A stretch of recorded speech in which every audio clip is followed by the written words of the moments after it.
This is a relationship that breaks every rule in the book. Some of the most dangerous predators on our planet, accepting a human into their pride.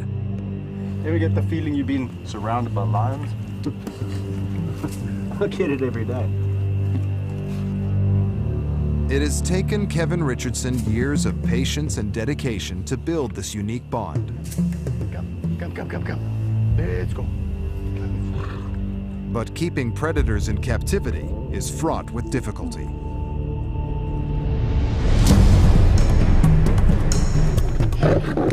An angry lion needs help. A hyena cub is saved from certain death. Here we come, my boy.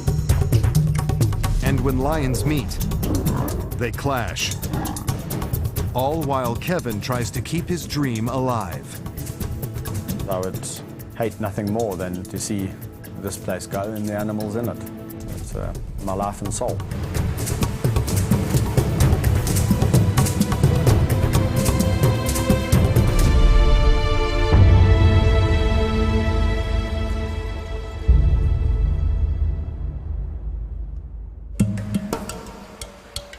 On the banks of the Crocodile River lies Kevin Richardson's 700-hectare private predator sanctuary. Home to lions, hyenas, and leopards. Known as the Kingdom of the White Lion, the park was established in 2005 for the making of a feature film. Now the movie is finished. There's no reason for the kingdom to exist. Unless Kevin can find another method to make it pay its way, the park and the animals will be sold. Kevin has dedicated the last 12 years to the lives and well-being of these animals. With their close bond, many are like his best friends. For him, turning his back on them is not an option. With a park that's running at capacity, it's vital that the animals share enclosures. But there is one lion that throws a wrench in the works. The star of the feature film, Thor, seems to have the usual trademarks associated with a movie star. Cravings for attention, the constant desire to look the part, and the diva-like tantrums. Well, Thor is a very temperamental lion. In fact, sometimes even I find it a little bit tricky to read his mood.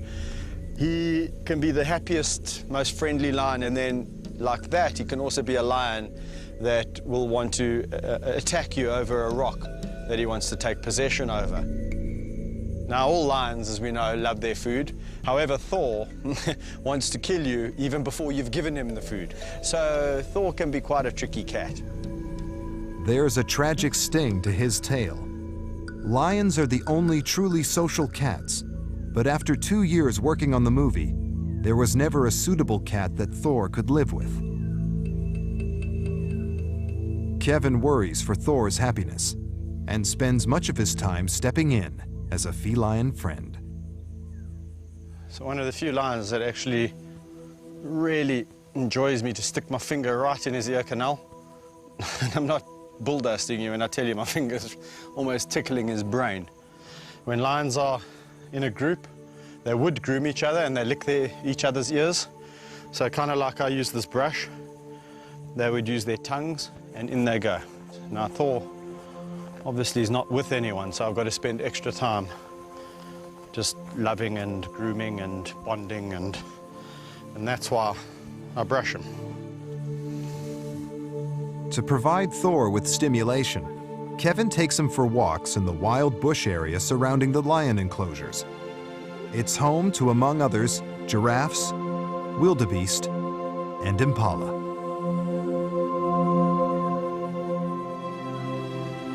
Finding a suitable partner hasn't been easy, but Kevin's had a breakthrough. We finally found some suitors for Thor.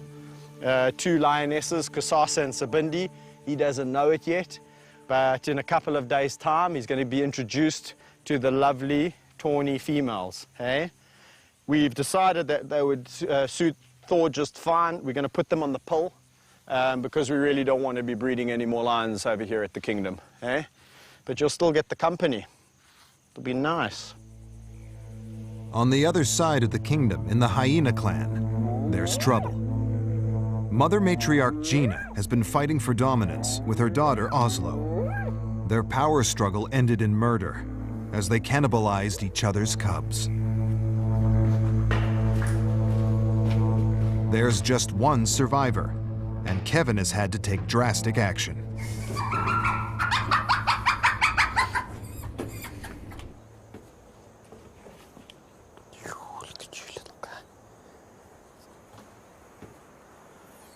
This is the only surviving little cub, and I've had to remove him now because out of 5 cubs we've now landed up with nothing. I think we're going to have to take you and hand raise you, my little guy.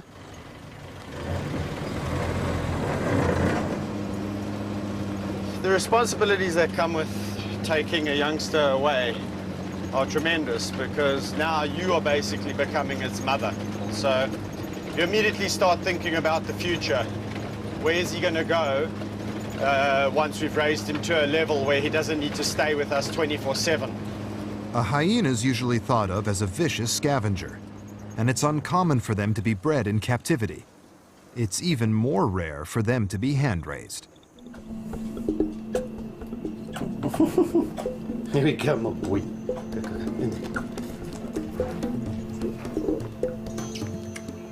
You don't want to stop for a burp then, boy? Hmm?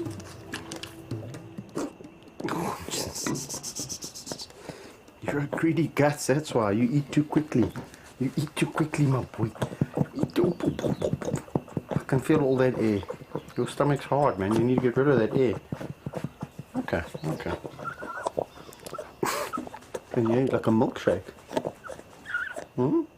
Unable to defecate by themselves, a hyena mother would stimulate bowel movement in her cubs.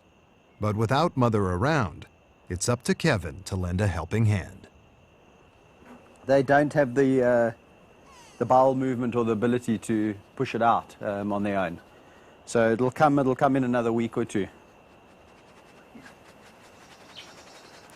And you can feel now he starts to push. Once the, oh, here he comes. Oh, I can smell it. Not my favorite job, but one does get used to it. So after little Max, I think we're going to call him Max, has had a good feed and relieved himself. It's a perfect time and opportunity to introduce him to the dogs. Come, let's go and play.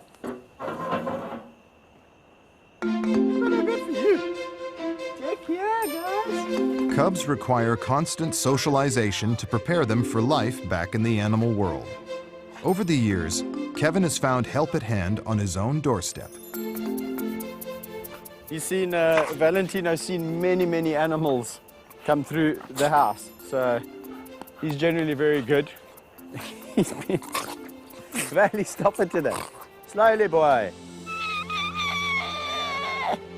That's how you call him back. Because that little high pitch is, that's something that we found over the years they respond to. They make those sounds. With an additional animal to occupy Kevin's time, there's another weight bearing on his shoulders. He needs $15,000 to $20,000 each month just to break even. And without the facilities to welcome the paying public, it's becoming impossible for the kingdom to survive. At the moment, our roads are not good enough, and our facility, the safety of the facility in terms of bringing kids around is not safe. It's not up to spec. So we'd have to spend a fair amount of money on that, and yeah, so it's kind of like a vicious circle. It's like we need to spend money to make money. Kevin is depending on some of the profits from the movie, which helped establish the kingdom, to enable it to have a chance at a sustainable future. The coming weeks will be crucial, as Kevin waits to discover if the film's release will be able to help prevent the closure of his park. The recent brutal battle between mother and daughter in the hyena enclosure resulted in the death of cubs. To restore peace, Kevin has decided to send the feuding daughter, Oslo, and her brother, Barung, to a new home. At the break of dawn, park veterinarian Claire Speedy prepares to dart them, ready for their move to a private zoo in Southeast Asia. I'll try and get her side on for you. I mean, so you can get her backside. Nice one. For Kevin and vet Claire, the priority now is to find Oslo.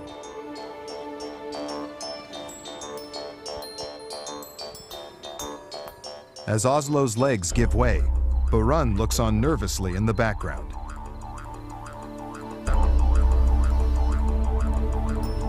Just moments later, he too is stung by Claire's anesthetic dart.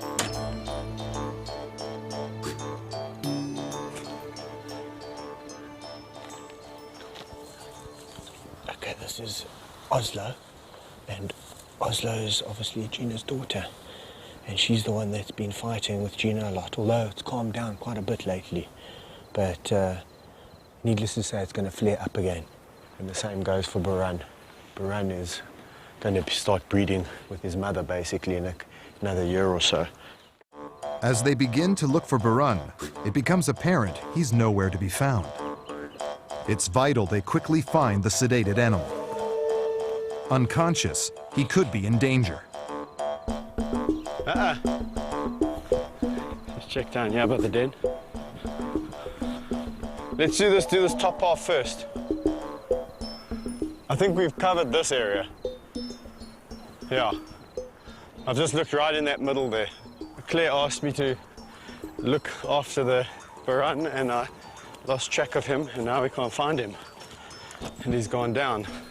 It's not good to have an animal that's drugged just running around. Well, not running around, as the case may be. Found it!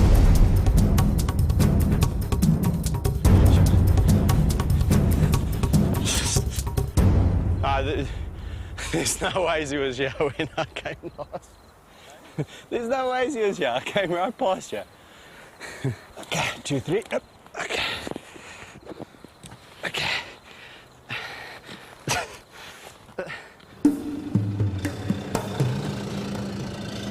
A few hours later, Oslo and Burun are on their way to the airport, the start of a long journey.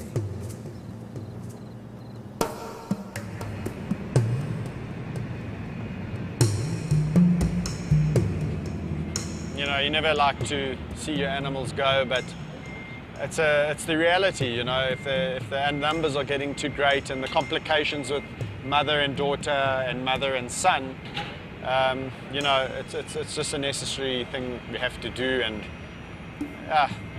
it does, you know, people say it gets easier. It doesn't. At the moment they're calm. The ears are just going, what's that, what's that? So I must say, this is for me one of the worst parts about seeing these animals go, is just seeing what they have to go through to get to the new destination. But they seem calm, which is the main thing. As Oslo and Burun leave for their new home, Kevin is eager to get back to the kingdom, to find out if peace has been restored in the hyena clan.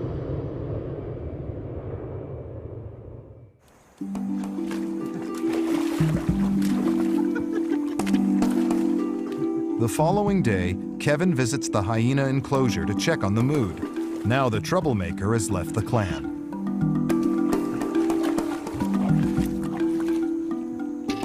Are you peeing in the water, you terrible thing? It's disgusting. Out you get. Out you get. This clan has calmed down so significantly since Burun and Oslo have left to their new home. Almost overnight. It was like the old days. So there's definitely something there with Oslo, and especially Gina. You know, that whole challenging for the throne, so to speak.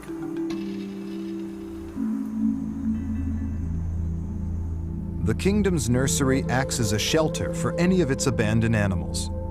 It's currently home to 2 lion cubs and 5 hyenas.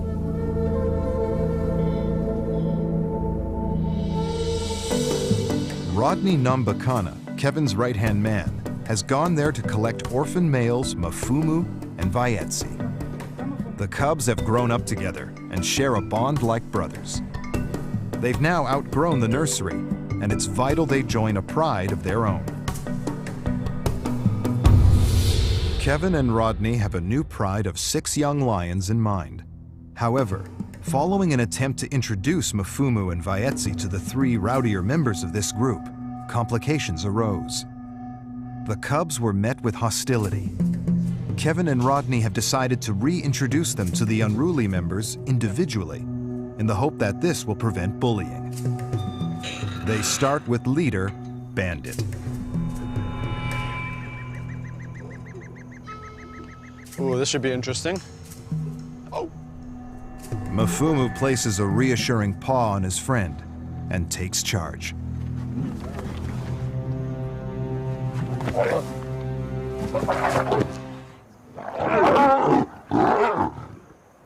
Be nice, Bandit.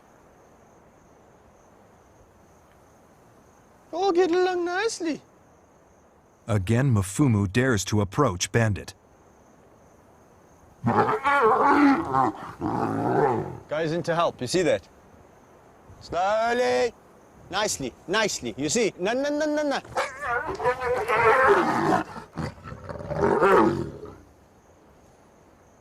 Chisha? I don't think he really wants to get into a ferocious fight. He's already got a nick on his lip from one of the little guys. So his posturing is, look how big I am. I'm a big bandit, and I'll put you in your place. And these guys are like, oh, ears back.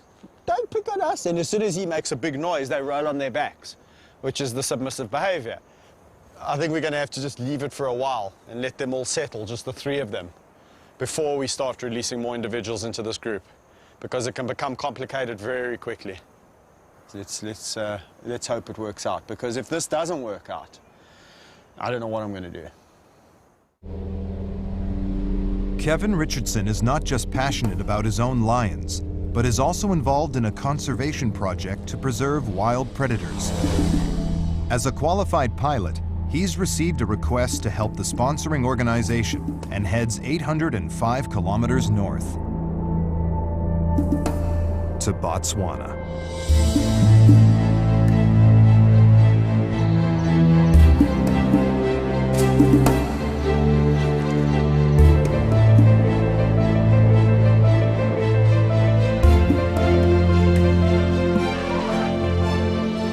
In the Okavango Delta lies the research camp for the Botswana Predator Conservation Trust.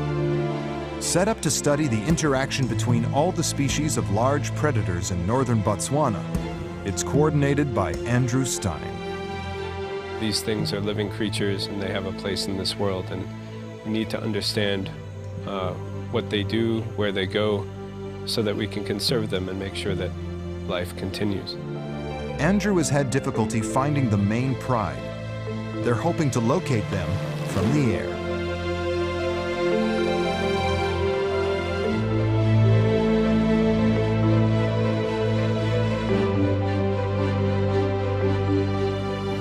Yeah, we're quite close now. I've seen some vultures down here. Okay. So maybe let's see what we can see. There's definitely something down there. The vultures are all landing in that tree. Okay. And in front of the tree, I'm not sure what it is, but I could have sworn it looked like a giraffe carcass. I'm going to just do one more circle around there. Okay. And see what, maybe we're in luck. Maybe these lions have made a kill. No, for sure, definitely. I can actually see a lion on the carcass. There's definitely a giraffe kill there, dude. All right, great. Let's just mark that. Let's get in there on the ground and have a look.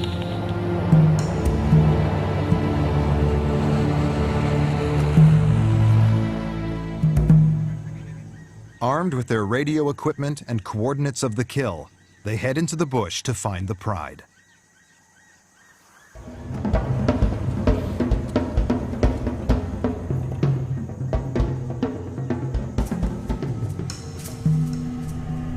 As the sun reaches its midday peak, they finally catch their first glance of predator activity. Well, there's a carcass down there. It's quite old, eh?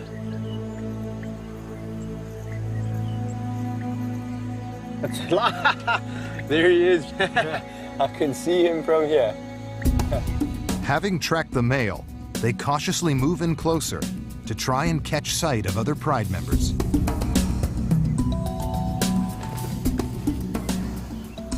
What are the dynamics of this pride? This is the largest pride that we're tracking. So there's 6 adult females, there are 9 subadults, and then 5 cubs that are a year or less, and then the 2 pride males. So it's one of the largest.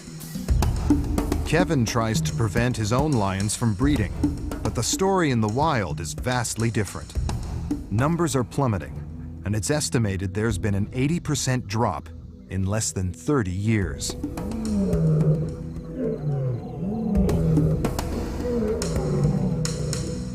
Although Kevin has a close bond with his own hand-raised lions, it would be a death wish to attempt physical contact with any others. Thanks to Kevin's help, Andrew was able to rediscover his main pride and keep his conservation efforts on track.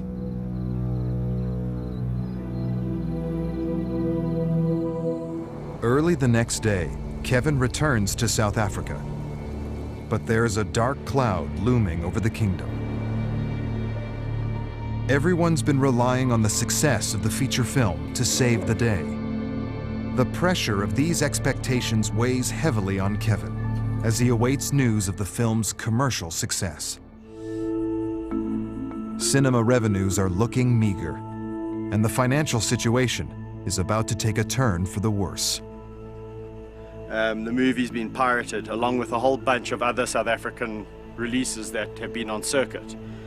And it's just so irritating. I mean, you work for so many years to put something out there, and then some, I don't even have the word for it, comes along and just cribs it and puts it on the street for, you know, a fraction of the price. The consequences are far-reaching. And it goes as far as the kingdom, because if the movie did well on, you know, combined theatrical, DVD, TV, the situation would look a lot brighter here. Pressure is mounting, and unless Kevin can find a way of raising much-needed cash, the future of the kingdom's residents looks bleak. If the film, you know, for whatever reason now doesn't get out there, the consequences are that the park might have to shut down, and we might be having to find homes for 37 lions, 20 odd hyena, and the rest of the animals that live here. There is no easy solution.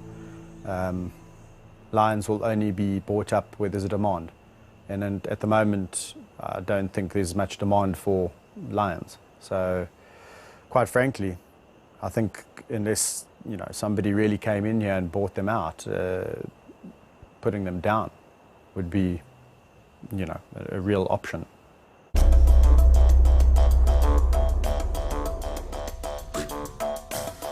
Sisters Kusasa and Sabindi's move to join Thor, the lonesome bachelor lion, is imminent. The vets have arrived to tranquilize the lionesses and administer long-term birth control.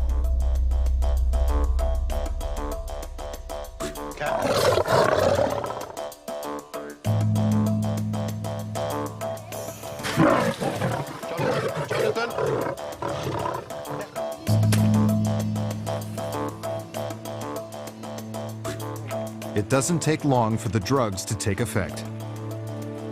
And then they're fitted with a contraceptive implant. The device inserted behind their shoulder blades will ensure that they're unable to conceive for up to 3 years. The vets have another pressing procedure to carry out. Some of the lions have suffered from a mysterious outbreak of wart-like growths, which they're in the process of diagnosing. One of those affected is Kusasa. Secure in Thor's pen, the vets move quickly to remove the growth before she comes round. So Thor is clearly not happy, and it's because there's a lot changing in his life. He's moved enclosures. Now these 2 lions that he can see and smell in his enclosure, and we are all here really irritating him. It's a delicate procedure. A wrong incision could sever a nerve ending. The removed growth will be sent to the laboratory for analysis in the hope of determining the cause.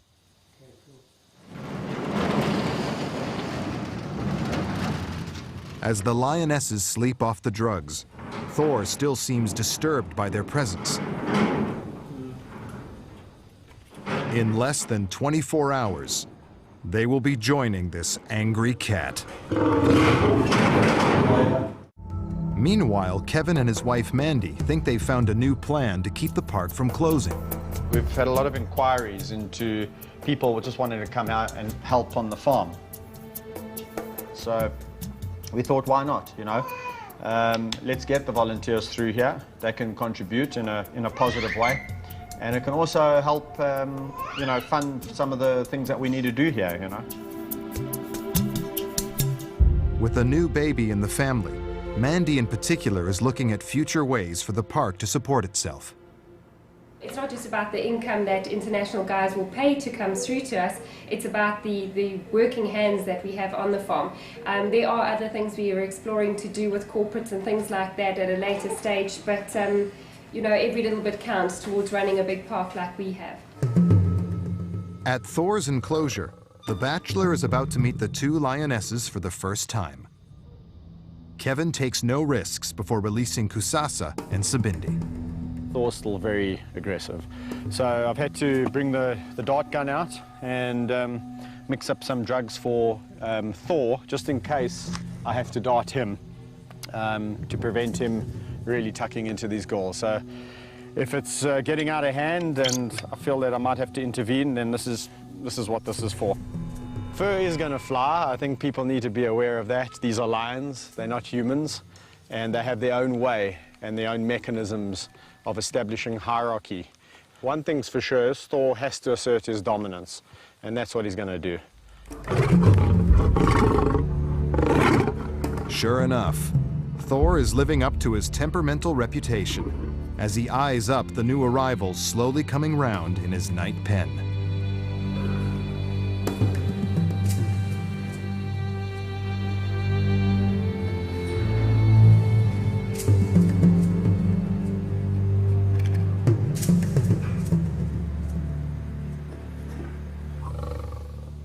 Prepared for the worst, Kevin opens the hatch, allowing the lionesses to run out.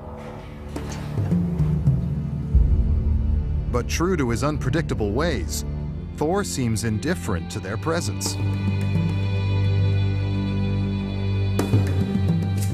Despite Kevin's anxieties, the girls don't seem too concerned with their new roommate.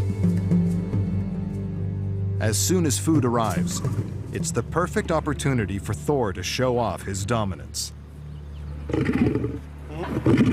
Yeah.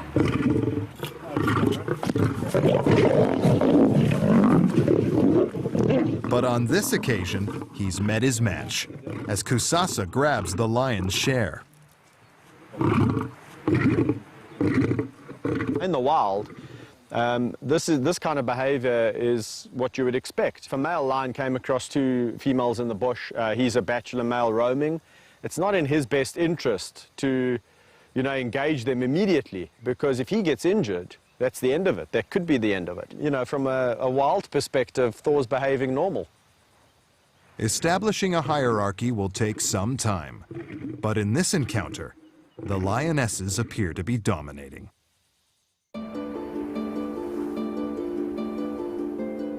In another enclosure, Kevin faces a dilemma. Brothers Tao and Napoleon have spent their lives together. They're the oldest lions, and the first that Kevin hand-raised. At 12 years old, they're very much senior citizens, but can still keep their cubs in line and have a way with the ladies. But there's a problem with the mother of the group, dominant female Maddie Tao, who looks to be carrying cubs. With a lack of resources, more cubs could bankrupt the kingdom. She is quite a big eater, so she doesn't really watch her diet. But more than that, I've seen that the actual girth of her body is a lot wider. So I'm a little bit perplexed. I'm not quite sure whether she is carrying or whether she's just a little bit overweight. We have had it before with Maddie Tao, that just when we thought she wasn't pregnant, out popped some cubs.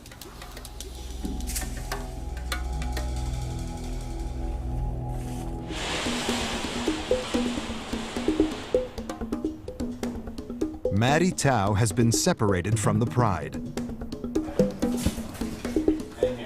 Fitting her with a new contraceptive implant is the only option. It will ensure she can't conceive, but also won't damage any existing fetus. Vet Jonathan Fish darts her.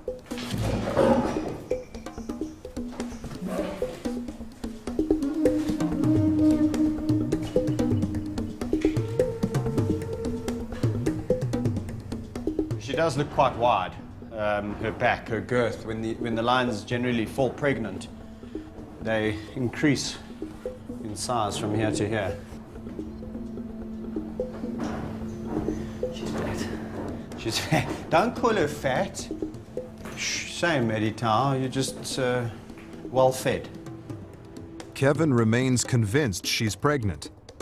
Only time will tell who's right. There's danger at the kingdom of the white lion. The lives of the many other animals in the park's bush area are at constant risk from poachers. Poaching is a huge problem for wildlife parks in South Africa, and the kingdom is not immune. Rodney is on poaching patrol. During a recent search, they found 20 traps, all intending to kill their animals.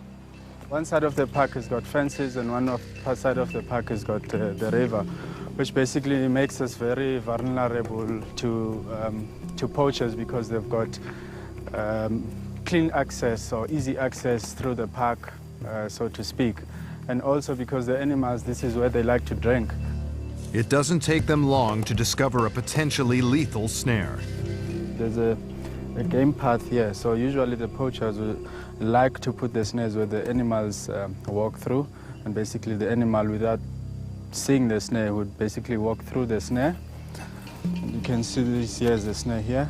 At this height, would probably get caught in the neck, and the more the animal pulls away, the snare closes and just suffocates it.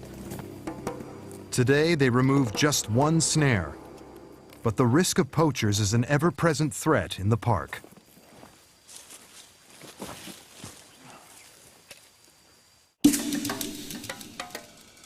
Back in the teenage lion enclosure, there's an animal that appears to be out of place.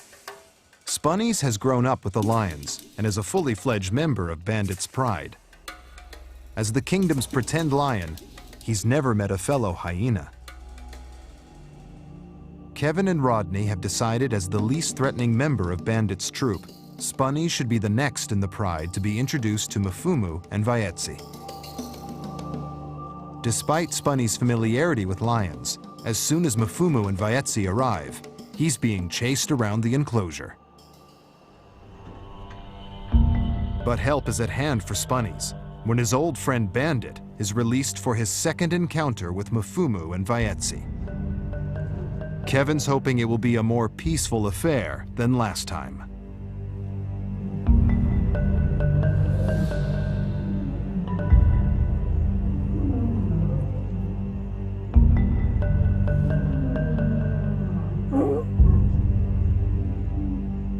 The group quickly settle down and form a truce.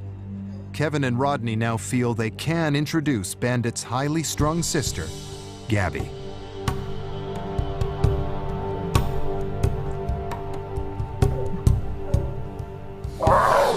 With backup in place, Spunny's confidence kicks in.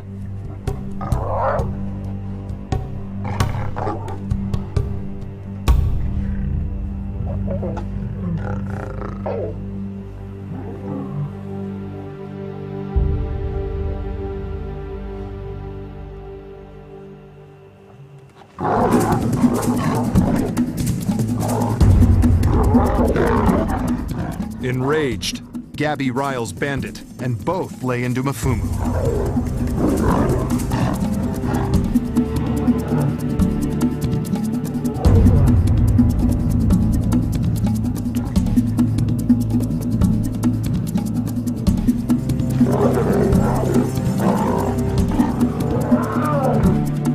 Stop it. Stop it. I promise I'll warning you. Ta-ta-ta-ta. With tensions running high, Kevin has taken the controversial decision to intervene, to try and settle the fighting lions. Gabby. Gabby. Nice. Nice, Gabby. She's such a cow. With Gabby's vicious temper spurring on Bandit, Kevin and Rodney worry for Mfumu and Vayetsi's safety. It's vital for the cubs' survival that they come up with a plan B.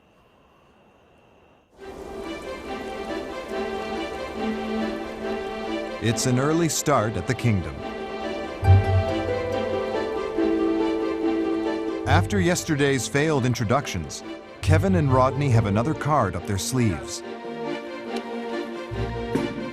They're going to let Mfumu and Vayetsi first form a coherent group with 3 of the calmer lions in Bandit's pride. If this works, they will join the rest. Got the 5 youngsters versus the 3 older lions. They stand a much better chance. Be nice.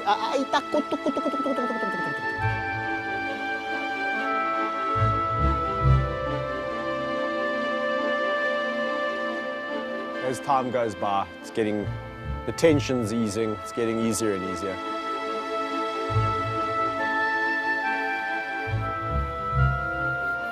Mfumu and Vayetsi, you'll notice, are side by side, very still, very quiet, very low, and keeping a very watchful eye on what the other 3 are doing. It's a good sign from them. It's been a successful morning for Mfumu and Vayetsi.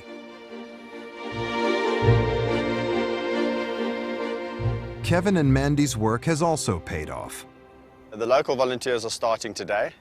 It's quite exciting, but also quite nerve-wracking from my perspective. There comes an added risk of now you've got extra people walking around the park. You don't know where they're sticking their hands. Got big predators in there that can kill you. So there's always that in the back of my mind. You know, I think 99% of it is pure logic, but you never know. Hello, hello. Hi. Donald. Nice to meet you. Yeah, you too. You too. How's it? Hi, I'm Kate. Kate, nice to meet you. Kate. Corin. Yes. I'll forget all your names in a second. Renee. Renee. I won't forget that because it's my second name. How you doing? Good, good. Welcome. Take and pass and go. That's a good thing. Thank you. Cool. Oh, well, that's a good thing. Okay, thanks for all coming. It's really nice to have you all here, and I hope you're going to enjoy your volunteering at the Kingdom. It's an exciting phase to be part of, because one day, should the Kingdom be this, world-class tourist facility, you guys can say, well, I had a part to play. Following their induction, the volunteers are taken on a tour of the park and are eager to see Kevin interact with the animals. So Alex, Kaiser, Siam. Siam's a really fantastic tawny lion. Hello, Kaisi. Are you in a good mood today, boy? Oh. Okay, so he looks like he's in a good mood. Kaiser, to give you an example, come, boy. Come, Sami. Sami. Oh. So lions will do everything in their time. There's no such thing as human time, and if you want to push them, then you've got another thing coming. You've got to just be patient and, just go with the flow. Come, boy. Yeah. Yeah, boy. Hola. Patience is indeed the order of the day. Yeah. Sorry. As Kevin's calls fall on deaf ears, he tries his luck with Thor. But again, to everyone's astonishment, he is completely ignored. My boy. As a last resort, he steps in with Meg and Amy, who, true to form, give him a boisterous greeting. Free labor from local volunteers like these is invaluable. But if the park's going to survive, then Kevin and Mandy will have to come up with more radical plans. Following Lioness Maddie Tao's procedure to have a contraceptive fitted, it's been a waiting game to discover if she is pregnant, or, as the vet thought, overweight. So Maddie Tao, it appears that she's a little bit overweight and she's not actually pregnant. Again, gestation-wise, it's been over 120 days and there's no signs of cubs. So I think it's a little bit of a diet for Maddie Tao. Orphaned baby hyena Max has survived against all odds. Saved from the hyena den just days after his siblings were killed by their auntie, he's been hand-raised by Kevin. It's now time for his first outing to the nursery. There he will meet Mfumu and Vaetsi, on a break from visiting the older lions and some curious young hyenas. Over there, my little pooper. Look there! Don't be scared of them. They were once like you. They were once like you too. They know what it's like to be the smallest. Miff, miff, miff, miff, miff, miff, miff, miff, miff. Mfumu, the more confident of the two, wastes no time in making a friendly greeting. Hello, guy. This is going very well. This is going very well. Look at that. You've all been so nice. Hey? You've been nice. You're such a nice group of animals. Got such beautiful natures. Yeah.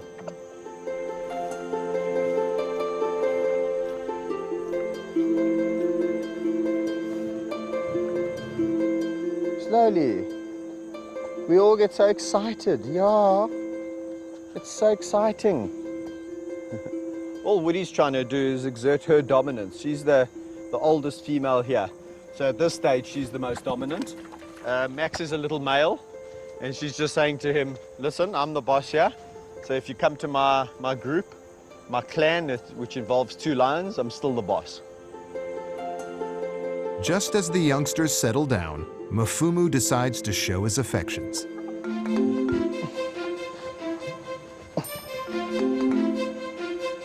Hey, you're gonna break my back, man.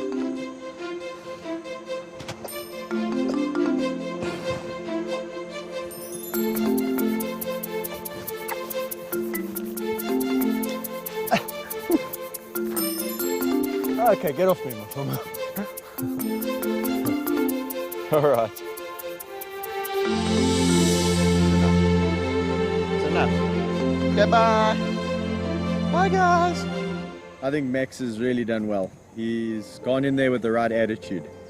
If he went in there with this aggressive, cocky attitude, then they would sort him out very quickly. He went in there all submissive and cute, and hey, how can they not like that cute face? Hey, you went, I'm just a youngster, yeah. Yes, I just want to be accepted. Yes. He's gonna do just fine. He's a fantastic little guy.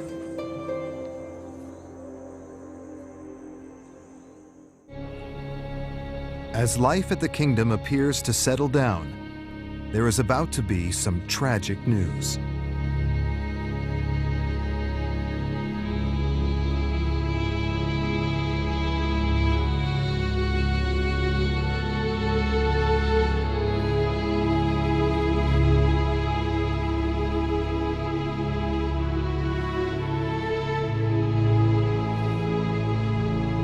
Lion cub Mfumu is dead. They will need to search for clues to solve the mystery of his death.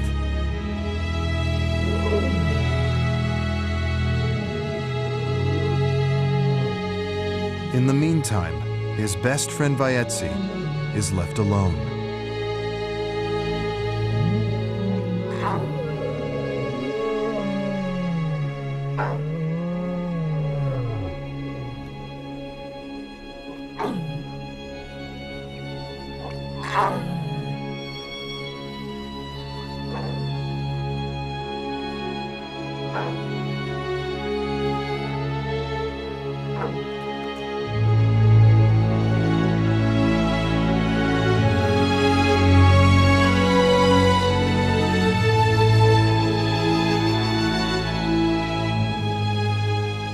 Just when you think you've got everything in order, your whole world is kind of shattered. As Kevin mourns the death of Mfumu, the threat of losing the rest of his animals and the entire kingdom is about to become more real than ever.